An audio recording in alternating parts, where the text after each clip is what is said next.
어려운 가운데서도 주의 전에 오신 모든 분들을 주의 이름으로 축복합니다.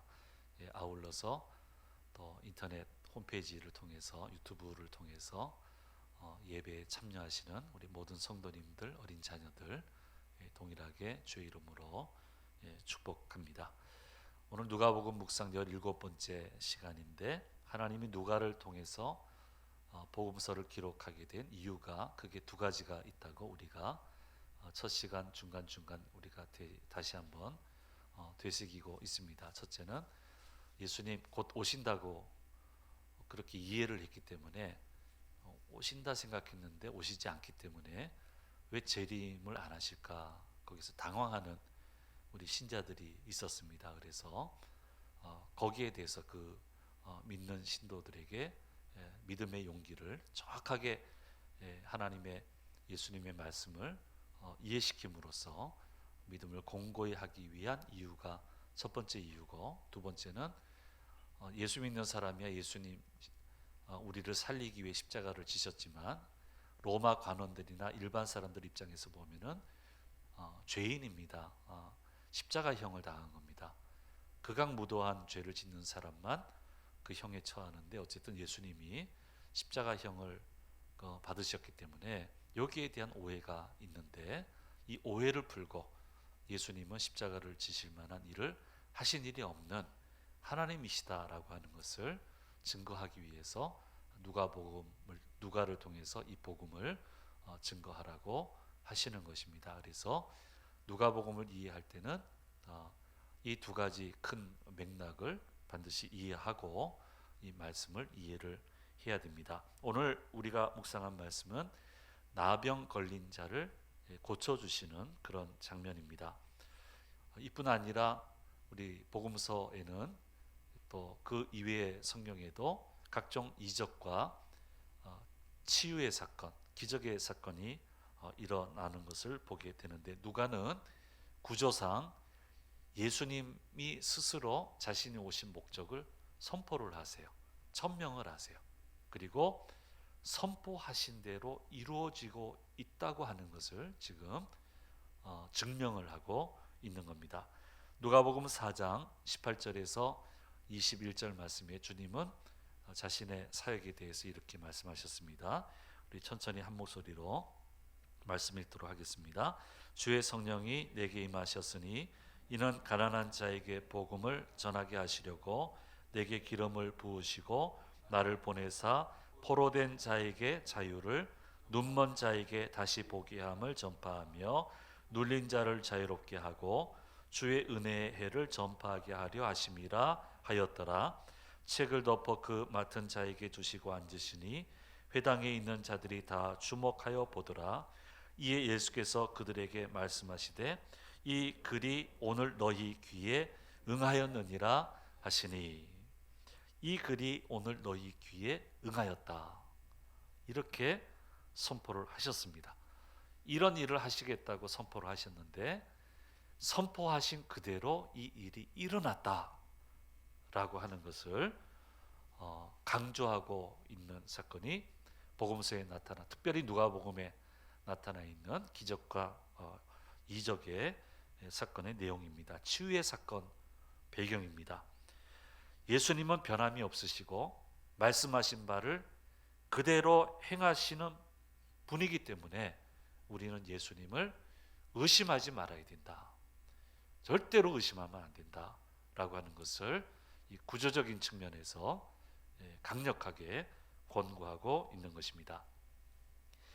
나병 환자를 고치신 사건은 마태복음에도 나오고 마가복음에도 나오는데, 누가는 특별히 마가복음을 근거로 해서 복음서를 기록을 하고 있는데, 여기에 좀 오해가 될 만한 부분, 보충해야 될 부분, 명확하게 해야 될 부분, 그런 부분을 더 첨가해서 정확하게 이 사건을 기록하고 있는 것을 보게 됩니다. 첫째는 지역을 구체화시킵니다. 마가복음에서는 지역을 명시하지 않았지만 누가복음은 12절에 한 동네라고 명기를 함으로써 갈릴리 지역에서 일어난 사건이다. 특별히 갈릴리 지역, 갈릴리 바다 그 근처의 마을 중에 한 곳에서 일어난 사건이다라고 하는 것을 명확하게 설명을 해줍니다. 두 번째로 이 사건을 통해서 예수님은 유대 공동체를 해롭게 하는 분이 아니라고 하는 것을 강조하고 있습니다. 14절 말씀에 이렇게 얘기하고 있습니다. 같이 읽겠습니다.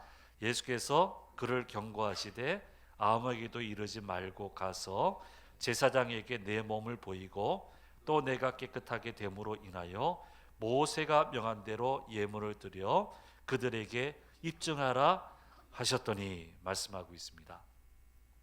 레위기 14장 4절하고 10절에 나와 있는 명령대로 하라고 하는 겁니다. 당시 나병은 무서운 병입니다. 그래서 이 병에 걸리면은 격리시켜야 돼요. 지금 하는 것처럼.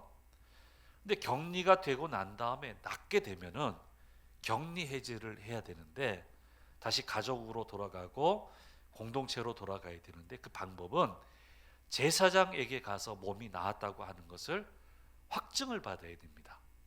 그래서 제사장이 처음 보고 다 나은 것 같습니다 하면은 그것을 보고 나았다라고 얘기하면 예물을 드리는데 산새 2마리, 백향목, 홍색실, 우슬초를 예물을 드리면서 확증을 하고 그 다음에 8일을 기다려 봅니다. 과학적이죠. 진짜 나았나 안 나았나.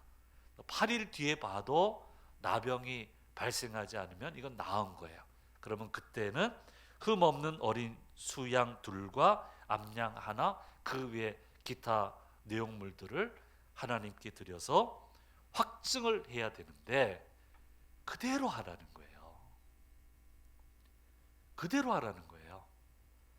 그러니까 공동체를 해치는 분이 아니에요. 공동체를 존중하는 분이에요. 주님의 역사는 항상 거기서 시작되는 거예요. 해치는 분이 아니란 말이에요. 오히려 유대 공동체 정해진 규례대로 그대로 하고 그대로 지키고 존중하고 공동체를 해치는 분이 아니고 공동체를 유익하게 하는 분이고 거기에 덧붙여서 죽어가는 사람을 다시 살리시는 분이 예수님이시다라고 하는 것을 이 내용을 통해서 분명하게 기록을 하고 있습니다. 그러니까 여러분 얼마나 좋습니까? 회복시키시는 분이에요. 살리시는 분이에요. 살아가게 하시는 분이에요. 정상인이 되게끔 제 역할을 하며 살게끔 만들어 주시는 분이 바로 예수님이라는 거예요. 그래서 우리가 이분을 믿는 거예요. 얼마나 감사합니까? 얼마나 멋지십니까? 이렇게 좋게 역사하시고 회복시키시는 이런 사건들이 곳곳에 증거되어 있으니까 의심하지 말고 의문을 가지지 말고 그분을 전폭적으로 믿고 따라가야 되는 것입니다. 그래서 이 내용을 통해서 두 번째로 이것을 우리에게 얘기를 하고 있습니다. 세 번째로 이제 오해를 풀려고 하는 거예요. 마가복음은 예수님이 이 이적을 행하시고 바깥 한적한 곳에 계셨다 이렇게 묘사를 하고 있는데 그러다 보니까 이 나병 환자를 이스라엘의 규례에 따르면 접촉을 하면 부정하게 돼요. 그러니까 상호 감염이 안 되는 조치죠 사실은. 근데 부정하게 돼가지고 잘못 이해를 하면 다른 곳에 계셨다. 그러면 어떻게 됩니까? 이분은 하나님이 아니에요. 부정해지잖아요. 구세주가 될 수 없는 거예요. 그래서 이 오해를 털어버리기 위해서 오늘 본문 말씀 16절 말씀에서 한적한 곳에 가셔서 기도하셨다라고 명확하게 기록을 하고 있는 것을 보게 됩니다. 그래서 이 세 가지 측면을 가지고 마가복음의 기록을 조금 더 보완하고 구체화하고 내용을 잘 설명하고 있는 것이 누가복음에 나오는 나병 환자를 고치시는 그 사건의 특징입니다. 예수님의 행적을 우리가 따라가다 보면은 늘 발견할 수 있는 부분이 있습니다. 그것은 뭐냐면은 기적이 일어난다는 거예요. 기적이 같이 다녀요. 기적이 일상생활이 되는 거예요. 예수님 계신 곳에는. 그걸 우리가 발견해 볼 수 있습니다. 기적이 일어날 때마다 절차는 좀 서로 달라져요. 오늘 말씀을 보면은 접촉하고 명령하셔서 기적을 일으키셔요. 손을 대시고 명령하세요.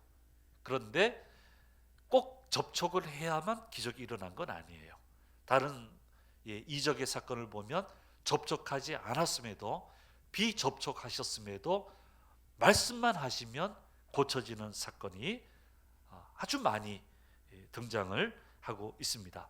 그래서 뭐 접촉이든 비접촉이든 그게 중요한 게 아니고 다양한 모습을 통해서 우리가 알 수 있는 것은 무엇이냐면 기적은 반드시 있다. 그리고 기적은 지금도 변함없이 일어나고 있다라고 하는 것을 우리는 분명히 알아야 됩니다. 그래서 주님이 임하시면 돼요. 주님이 의지를 가지시고 그 의지를 펼쳐주시면 기적은 일어나게 되는 겁니다. 여러분 기적을 체험해 보셨습니까? 예, 속으로 답을 하시고. 네, 제가 종종 소개해 드리는 사례는요, 종종 하고 또 앞으로도 뭐 어떤 모습으로든 하게 될 것 같은데요. 선교의 현장에 있으면 제법 많은 기적을 체험합니다.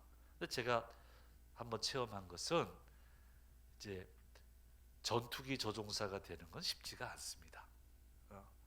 그래서 3번의 과정을 거쳐야 돼요. 초급, 쉽게 얘기하면 초급, 중급, 고급 과정을 거쳐야만 조종사가 되는 건데, 이걸 꿈으로 생각하고 훈련 받고 있던 분이 한 분이 계셨어요.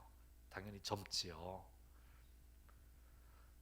근데 이 양반이 새벽 기도를 나와요. 그래서 젊은 친구가 훈련 받는데 참 대단하다. 어떻게 새벽 기도를 다 나오나. 그랬더니 한 번은 찾아왔어요. 아니나 다를까 문제가 있는 거예요. 코에 이제 비염이 있는데, 축농증이 있는데 이게 심한가 봐요. 근데 전투기를 몰려면 이게 심하면 안 돼요. 이게 그러면 안 돼요.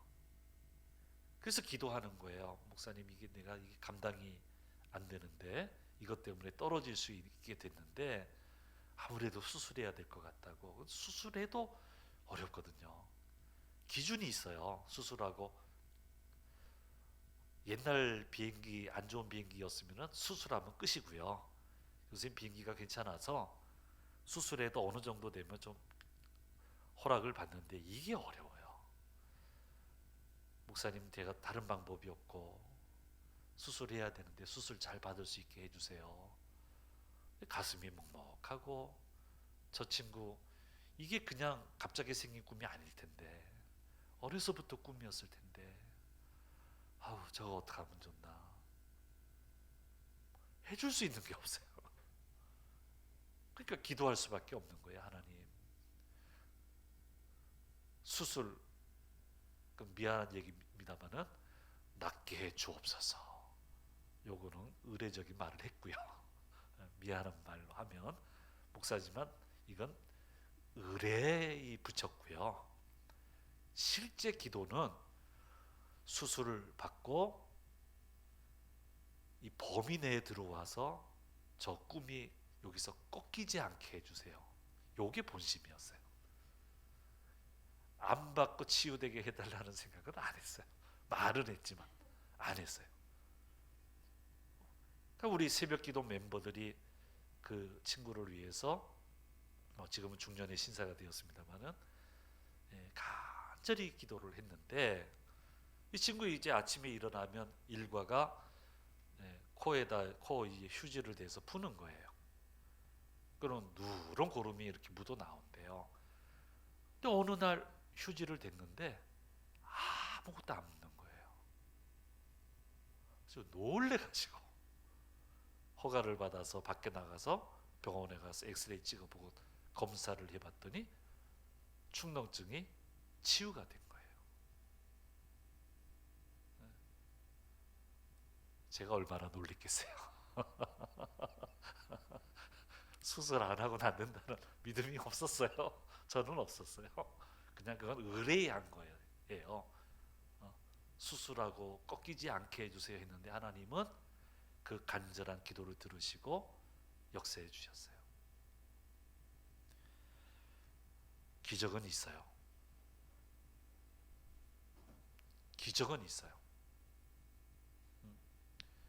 저도 허리하고 무릎이 안 좋았는데 병원에서 치료해도 안 됐고 참 어려웠어요. 수술 안 받고 나았어요. 하나님 고쳐주셨어요. 그래서 고쳐주셨기 때문에 조심해요. 잘 관리하려고. 기적은 분명히 있습니다. 왜 없다고 그래요? 내 생각이 안 되면 안 되는 거예요? 내 능력이 못 미치면 안 되는 거예요?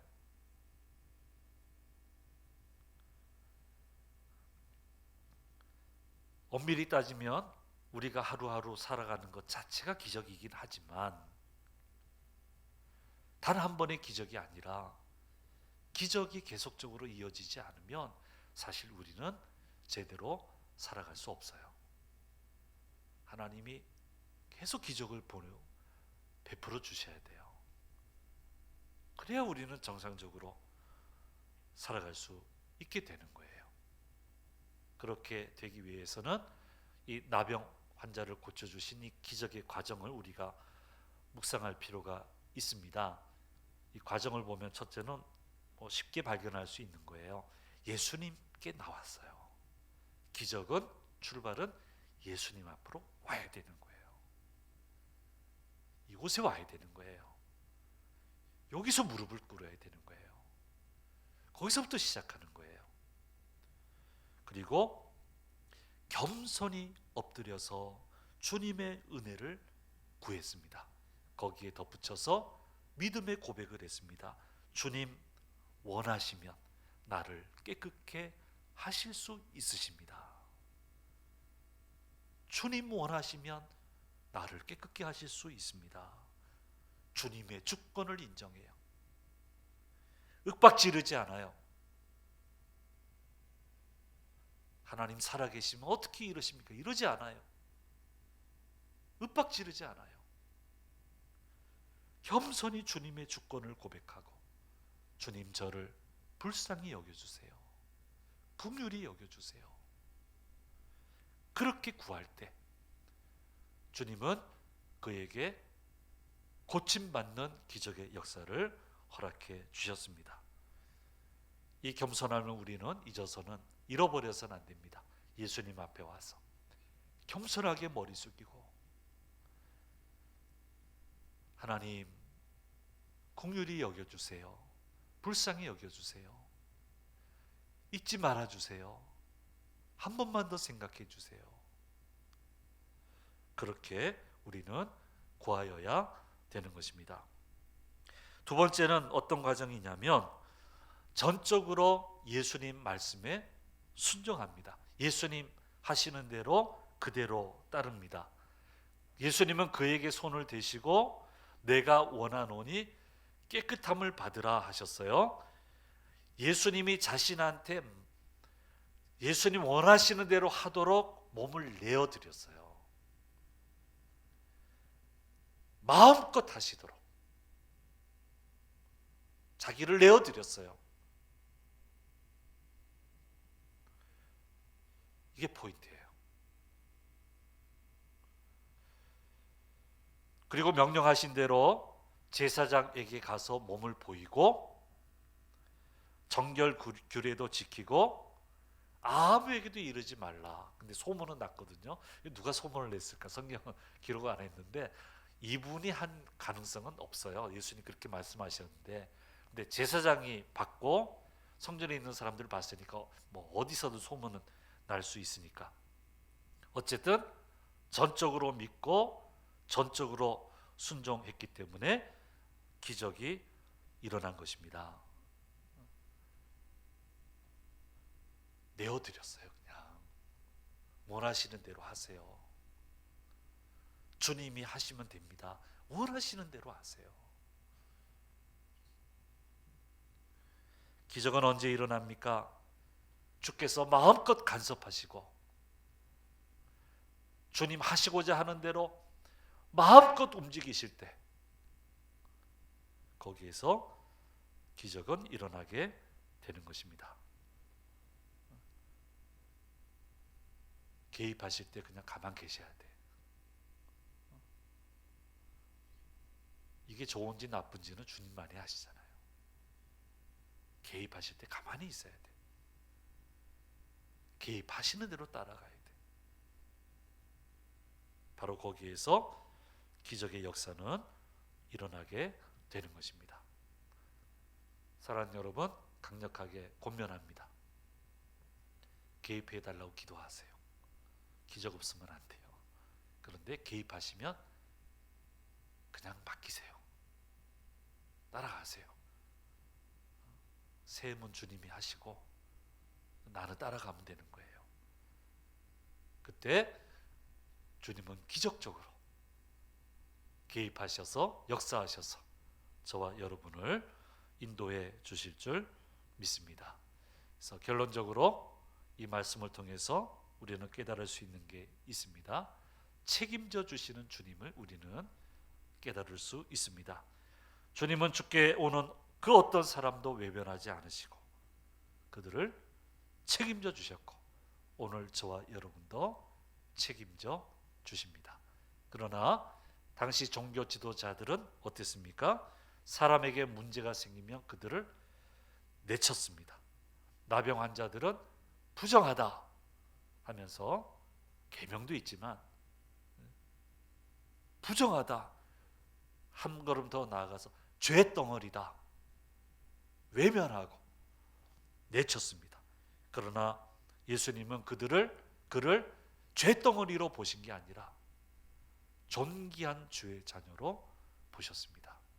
그래서 맞아주시고 손을 대시고 고쳐주시고 그를 회복시켜 주셨습니다. 그러니 이분처럼 좋으신 분은 없습니다. 책임져 주시는 주님. 오늘 우리에게 주신 말씀입니다. 우리 코로나19로 인해서 참 뒤숭숭한데 이 상황에서도 책임져 주시는 주님, 치유하시는 주님, 기적을 베푸시는 주님이 저와 여러분이 믿는 주님이십니다. 이 한 주간 살면서도 우리 하나님이 많은 기적으로 함께해 주실 줄 믿습니다. 많은 기적이 함께해야 됩니다. 기적적으로 가야 됩니다. 기적을 일으키시는 주님, 회복시키시고 살리시는 주님 임하여 주시옵소서. 그렇게 가는 복된 한 주간이 되시기 바랍니다. 기도하겠습니다. 아버지 하나님 감사합니다. 책임져 주시고 외면치 않으시고 고쳐주신 주님, 회복시켜 주신 주님, 저희도 그렇게 인도하여 주시옵소서. 겸손히 머리 숙이고 주님 원하시면 깨끗게 하실 수 있습니다. 원하시면 이루실 수 있습니다. 고백드릴 때 우리 드리는 모든 기도 제목에 기적으로 임하셔서 주님의 놀라운 역사를 체험하는 이 한 주간이 되도록 인도하여 주옵소서. 한 주간의 모든 생업에 축복하시고 모든 위험으로부터 지켜 보호해 주시고 주님 기뻐 찬양하며 아버지 하나님 하루하루 한 주간 살아가도록 인도하여 주시옵소서. 감사드리고 우리 주 예수 그리스도의 이름으로 기도드립니다. 아멘. 광고 하나만 보겠습니다. 우리 코로나 광고 하나 띄워주세요. 그거 하나 띄워주세요. 여러분 이 기간 동안에 주중에도 저희가 방역하고요. 주일에도 예배 마칠 때마다 전체적으로 방역을 하고 있습니다. 최선을 다해서 우리 안전할 수 있도록 그렇게 하고 있으니까요. 그렇게 알아주시고요. 그 다음에 손 세정제, 악수하지 마시고 마스크 쓰고 예배 드리시고, 그다음에 우리 언론 보도 보시면